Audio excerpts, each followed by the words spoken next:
Could you give us a self-introduction and share some of your achievements? Sure. My name's Sophia Hotung. I'm from Hong Kong. I'm a writer and illustrator, and I'm a digital artist. But what I've started to do since becoming a digital artist is run a foundation that creates art for charities. When I started out being an artist, I didn't plan to. I was just really sick and didn't have anything to do. So I started drawing for fun as a way to pass the time. And when I realized it could be my new job and a new way for me to make money, I started doing that. So now I bring to charities this idea that I can make art for them as a way to make them money as well. All right, thank you so much for the introduction. So you've grown up in Hong Kong actually, and we would like to ask, what was your experience growing up in Hong Kong like, and how did it influence you to embark on your projects like the Hong Konger and right now Choreopolis? Sure. I had a Eurasian experience growing up. Both my parents are mixed, so I didn't have one Asian parent, one Western parent. I really had parents that had grown up with Asian and Western parents and then brought that down to a Eurasian couple who had Eurasian kids. So I grew up not really knowing what was Western and what was local and having to figure that out and navigate an identity that I didn't quite understand. But that being said, a lot of kids that I grew up with were also Eurasian. So my experience was unique in a way, but also part of a greater community. And I think being Eurasian is the most evident thing in a lot of my work. I mix local Hong Kong elements with Western elements. And I think that makes you really special. Stop. Yes. So, obviously, I read up, and while the Hong Konger received a lot of praise from the general public, were there also voices of like skepticism about your identity, and perhaps how did you deal with that? Yeah, I think in hindsight now, being older and not being as self-conscious, I recognize that everyone's going to have an opinion, and sometimes opinions come because there's a lack of evidence. A lot of people thought I wasn't from Hong Kong and I was some expat that dropped in, claimed Hong Kong as my own, appropriated it. And I get that. I look very white, so I understand why people might think I'm not from here. But that being said, as I developed the Hong Konger and as I did projects with the community related to the Hong Konger, it became clear to me that you can be an expat that comes to Hong Kong and feels like you're part of this place and you can call yourself a Hong Konger. So in the beginning, I felt very self-conscious about how I looked, how I couldn't speak Cantonese well, how I had a lot of things that didn't make me local. But I've met a lot of people in Hong Kong who have different backgrounds, who come from different places, who are diverse, who are mixed. And we're all Hong Kongers because we all feel this affinity for Hong Kong that we wouldn't otherwise feel. I think it's great that we could come to this understanding, and perhaps the mentality that goes behind it must have took you a while. I think when I was young, I was a real people pleaser and I wanted everyone to like me and I wanted everyone to like what I was doing. But not everyone likes the same things. That's a part of being human. And when I just learned to accept that I'm going to make stuff that doesn't touch people and doesn't affect people and things that people will really enjoy, it made it a lot easier to know that I wasn't going to be appealing to everybody. I'm really thankful for this sharing because I think it's all part of the growing process, like when you're growing up. Mm-hmm. Yeah, personally, I get Yeah, that. it's literally, I think I experienced it through art, but I would have had to experience it at any point in my life with anything I was doing. Great. So, if you're comfortable with sharing, we know that you do suffer from chronic illness. Mhm. So, do you still recall how you learned of your illness, and Mhm. do you still remember how you felt at that point? Yes. So I got my first chronic illness diagnosis when I was 16, and it was called autoimmune hepatitis. And four of my seven illnesses are autoimmune, which means my immune system attacks my body. We don't know why, but it attacked my liver. So any liver disease is called hepatitis. So that's the science. And I found out when I was 16. I had been sick for about a year. It was 2011. And for the whole of 2010, I was unwell. And everyone thought I had delayed swine flu. And then everyone thought I had glandular fever. And I noticed that with girls specifically, with women patients and with young patients, doctors are reluctant to believe that you are ill. They think you're trying to get out of things. They think you're over complaining, you're hysterical. And so it usually takes, especially women, about 6 to 12 months or more to get diagnosed with something. So I got diagnosed on my 16 and a half birthday that I was probably ill from my 15th birthday. And when I got ill, I was told, don't worry, you're young, you'll overcome this. It's not a huge deal. Just take your medication, it'll be fine. And I had this mentality that was instilled upon me that I was strong enough to overcome it. And that's a great message that you think about On the surface, yeah, no limits. Every disabled person can do what they want. But that's not true. And I think we have to balance being inspirational and kind to disabled people with being realistic. And it does get very frustrating when I tell people, like, oh, there's no treatment or cure for some of my illnesses. And they say, oh, yes, there is. And it's like, no, actually, there isn't. But it's fine. It's really fine that I am limited and I have mobility issues. And obviously, it's frustrating. Obviously, it's expensive to go to the doctor and have all these extra accommodations I need. But there is still so much to do within my limited circle of parameters. And what I try to do when I talk about my illness now is not give out the message I got when I was 16, which is fight it, you can overcome anything, don't let it limit you. I really try to emphasize that it's important to acknowledge that you have an illness. Your body is weak and can't do things, but that doesn't mean it can't do anything. You just do what you can, you take care of yourself, and it's far more sustainable and stronger to acknowledge vulnerability. Thank you for that. Wow, I never knew this. Like, I read up about you, but I didn't know this much in detail. So Yeah. really, thank you for that. Thanks. And perhaps, because I know that you acknowledge that you have this disability. Mhm. Do you think that disabled people, like, usually we don't, because people show sympathy to us, but does it ever make you feel uncomfortable? And for you as well. Well, it's really hard to speak for the disabled community because I'm disabled in a particular way. There are other people who are disabled in other ways. And so I have other disabled friends who, a lot of them are very physically capable, but they just look, they have a facial deformity or they look different. And so I find it very difficult to do broad generalizations about the disabled community. So for me, I find it very uncomfortable when people are like, like show pity or show sort of embarrassment or not sure, just because I feel like I have to suddenly be the one to make people comfortable. And usually making people comfortable is pretending my disability doesn't exist. When people are curious and ask questions, love it, because it just makes it part of the conversation. When people sort of look at me, don't really know what to say, I really try to encourage them to just, you can say anything. I'm not going to get offended. You can call me, like, if you're not sure of the language, just say the language. I'm not going to get offended. And I really find most disabled people are like that. And if you do something wrong or offensive, they tell you and they forget about it because they experience it so much. They're not like, oh my gosh, I remember that person who called me. Like, it's really fine. I just, I would rather people not feel like disability is the end of the world, because when they have this mentality that being disabled is awful, it gets projected onto disabled people who are actually doing fine most of the time. And yeah, we have our bad days, but like to be treated like a very ancient vase that we cannot drop or we have to be careful around makes it uncomfortable for us, and then we have to try and make everyone else uncomfortable. And in the end, it's just like it's like having anything. It's like we're all different. We all have different identities, and we can mention, like I mentioned, being Eurasian.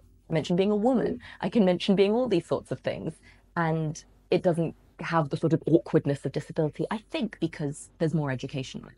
So what I try to do is I try to talk about it to make it seem less taboo and awkward to It's really about the information. Yeah, it's about being comfortable with disability and not seeing it as this awful thing that we have to be very careful and walk on eggshells around.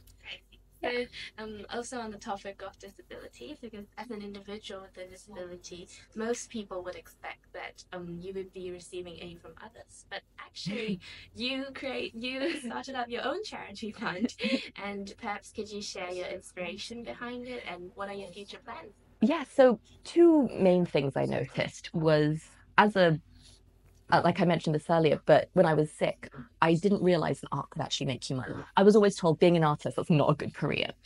But then I realized that people pay crazy money for fine art, for art in galleries. And I thought, hang on a minute, I can make money from this. So when I realized I could make money from this, I approached galleries and they represented me. And usually a gallery split is 50-50. And I realized that with some galleries are great, others take 50-50, but don't actually do a lot.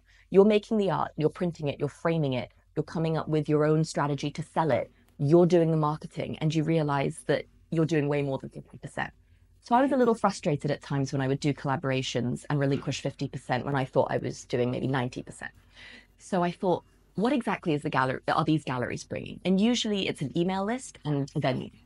So I thought, who else has an email list and a venue? Charities. So I approached charities and I said, hey, would you like to do an event? I can make you art specific to your cause. We can work together. I already do all this marketing. I already know how to print, frame, like come up with products. I'll do all of that. You just find me a venue, you send an email list out, and we'll do an event. And so I've done this collaboration. It's taken different forms depending on what charities need. And on top of that, now I do seminars for free, or I do pro bono work or discounted work. I have a grant that I donate money to so they can offset costs for things.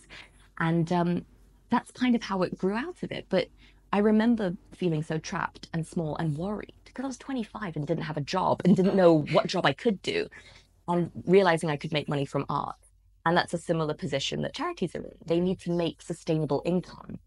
And art isn't normally the first thing you'd think of to go to make income, but it works. So I share that model with them and we work together to build sustainable revenue streams for their causes. I'm so glad you shared this, Sophia, because honestly, right now there's still a lot of, well, people are mostly still traditional and don't think art is the best way to go, especially on the parent side. Yeah. Might not think this is something a first choice for this. Literally, I give a talk at schools called Creative Careers, and I go in and I basically show students how I make money creatively. And I'm always worried I'm going to get a parent being like, "What are you telling my kid?" But like I give them the numbers, and obviously I don't make what an investment banker makes. I don't make crazy money, but I have a job and I make money and I feed myself and I can pay for treatments and things like that. So I doing what you like. yeah, and I enjoy my job. So I give them that framework and I'm very upfront, very honest. I tell them what I lose as well as what I gain. And I hope it at least gives data points to students and parents that it's not the end of the world if your kid wants to be an artist. I think we need to be more open to this right now, actually. Yeah. Yes, and the fact that you shared what's behind it, I think that helps parents and the children understand better because usually we don't get the information of what, like how it actually works. Yeah, it's a black box. Yeah. And trying to break into the black box and acknowledge, okay, this is where privilege came in. So maybe this isn't the best sort of model to follow, but this is actually something I did, building it from the ground up. This is how many times it took me to get it right. This is how many galleries I had to approach to get an email back saying yes. I try and share that just so, and I share contracts and templates and things like that because those are the building blocks you need. And I hope it helps. I hope it's at least something that makes it feel less like a game that only a certain group of people can play. Yeah. And actually, Sophia, you used to do a corporate career, if I'm not wrong. Yes. Yes. So how did your mentality change from doing a corporate career to now a passion project? Yeah, there are different things. So, and I can't tell if it's age that's been the difference rather than corporate and creative. But when I started out in my corporate job, I was fresh out of uni. I didn't know what I really wanted to do or be. And I just said yes to everyone and was scared of everyone. So I pushed myself very hard. The hours were long. I wanted to impress my boss. I wanted to get in front of clients. And so I didn't set limitations. I didn't assert myself. I just thought if I work really hard, it'll be rewarding. And instead, I ended up in hospital over and over and over again. And I'd have to come back to work and then I'd go back to hospital. I'd be embarrassed. I was worried people thought I was lazy and it was not sustainable. Whereas now I work for myself. So if I know I can't do something, or if I know I need a month in March just to not do anything, or April or whatever, I can call that and I can just say to clients, sorry, it's not happening. And I think it's a little bit of like when you're 24, no one really respects you. When you're 30, people do. But there was that shift in learning that I actually don't need to be a simpering, like kowtowing person all the time. I can actually assert myself and people will respect me still. But then at the same time, the skill set, the corporate part and the creative part, I'm so glad I went into my corporate job. I'm so glad I had that experience because it really helps me now, especially with commission and with marketing and with doing a lot of my own sales. Knowing how Excel works, how accounting works, how auditing works, it really helps me do the business side of my job so I don't need to outsource it to someone else. So if you are stuck in a corporate job and you're like, I want to be creative, it's not a waste of time that you're doing this role. It's so helpful to have that skill set because most artists who go through the traditional route of school very rarely get the business skills. So business skills are always helpful. And when you transition, you will still use them. So I don't regret doing the corporate career. I regret not having boundaries for myself. think that's really impressive, Sophia, because like you just gave a very balanced perspective. So you also acknowledge that there's things that you learned from Oh yeah. corporate job and not just going like, oh, just go into the passion project, Yeah, do a creative. like I get why parents want you to study hard and go and study business or economics or something like that because it's handy. And I think with anything you study, if you have a broad interest in different things, all these little things will become useful in whatever you. Thank you. And so, following this, do you have any words of like encouragement or reassurance? Because I know you don't really like saying that you give advice. Yeah, So yeah. do you have like perhaps encouragement or reassurance for those looking to go into to find the courage to do a non-traditional career? Yeah, I think there's a lot of different things that stop people. So there's shame, there's guilt, there's anxiety you won't make money, there's embarrassment that people see you do it and are like, what's she doing? She's not meant to, it's not even look, that doesn't even look good. I think the biggest thing for me, I started doing my art when I was completely isolated. And I was isolated because of COVID and I was isolated because of my illnesses. And actually being so separated from my friends and not getting constant like gossip and comments. Not that my friends are gossipy, but we talk about people and people's like, oh, did you see Dida's doing this now? What do you think of it? I think being so isolated made me feel freer to do stuff because I knew no one really remembered I existed.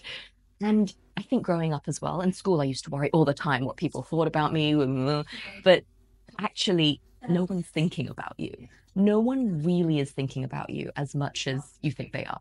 Like my mum gives this example. When you take a group photo, and you look at it, who's the first person you look at? Yourself. You look at yourself. You do not notice if anyone else looks bad. If someone's like looks awful or is dressed as like a banana or something, fine, maybe you'd notice them. But like most of the time, we are not thinking about other people. We are thinking about ourselves. And so if you do crazy stuff, if you go off and do something ridiculous, 5 seconds, someone will be like, oh, look what Sophia's doing. And then they'll go back to their own thing. And that's actually very freeing because when no one's thinking about you, that means you can go off and be creative or try new things. And honestly, it's pretty brave. And even if there is one person who's like, oh my God, so uncool, most people will be very proud to know you for trying, even just trying. I think this is really helpful, especially to like young people, because I know this is part of the growing process. Yeah. Because it's not something that we can well understand when we're like 12 or 15. It has to occur to you because like it's like being stressed and someone being like, don't be stressed. And you're like, oh, good idea. I didn't think of that. Like calm down. Oh, okay. Like you cannot be told it and understand it. It has to occur inside you. And that only happens when you grow up, honestly, and leave environments where people are constantly around you, like school or college or a job. If you can isolate yourself, I think you start to hear yourself more over everyone else's voices. Exactly. And also, I think it would be really helpful to our audience to have your words of reassurance because, well, at least it'll help them in the process of like discovering and like actually occurring to them. Yeah. Also, sometimes it's scary to be alone, but being alone is helpful because that isolation gives you a better frame of mind. So it's good to be alone sometimes.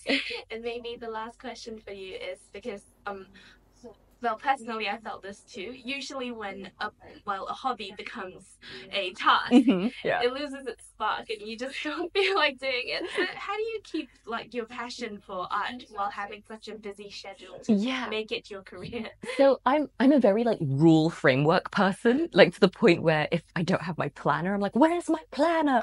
But it helps because it keeps me organized in a way that is healthy. So when I first started doing art, I was making it for myself, and then friends would be like, oh, can you draw my dog? Can you draw this? Can you draw my wedding? And when I would be like, yeah, sure, and I do it the same way I did my own art, I'd send it back to them. They'd say, oh, can you change this? Or, oh, my face looks a bit weird. My skin looks a bit too dark. And I suddenly was like, oh, I don't like this feedback process. It's starting to feel like work. And so now it's been 3 years. I have a process with commissions where we do a sketch, we do mock-ups, we do different paintings. So it's very open to feedback, but it's work. It's not creative at that point. If I try to be creative on a commission and I go off on a tangent, I can spend hours doing something that ends up being not wanted and a waste of time. So for me, it's the same skill in a way because I'm drawing, but it's also a very different skill because to draw for myself is a creative process that is a hobby. And to draw for other people, for work, for commissions, is a project management thing. So the skill of project management there, it's making sure I can get feedback and communicate properly what they want, what I'm going to do. And it takes a large degree of the creativity out of it. It's not really a hobby anymore, it's a job. But I'm very deliberate about allocating time to what's a commission and what's for me. And then at the same time, sometimes at the end of the day, I'll be drawing all day and I'll want to relax, but I don't want to draw to relax because I'm drawing all day. So I also have other hobbies that I keep sacred. These are hobbies that I don't try to commercialize. I don't really do in front of people. I don't need to get better.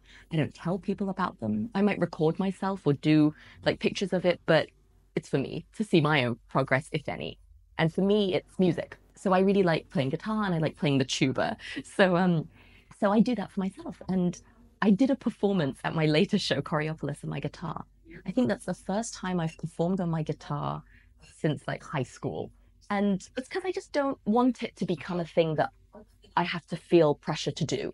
It's entirely for me and having a hobby. It can be anything. My husband plays video games. That's his. It doesn't need to be productive. But having that sacred hobby that you can go back to when you need to relax and do a passion project is also helpful, especially when another passion project becomes your job.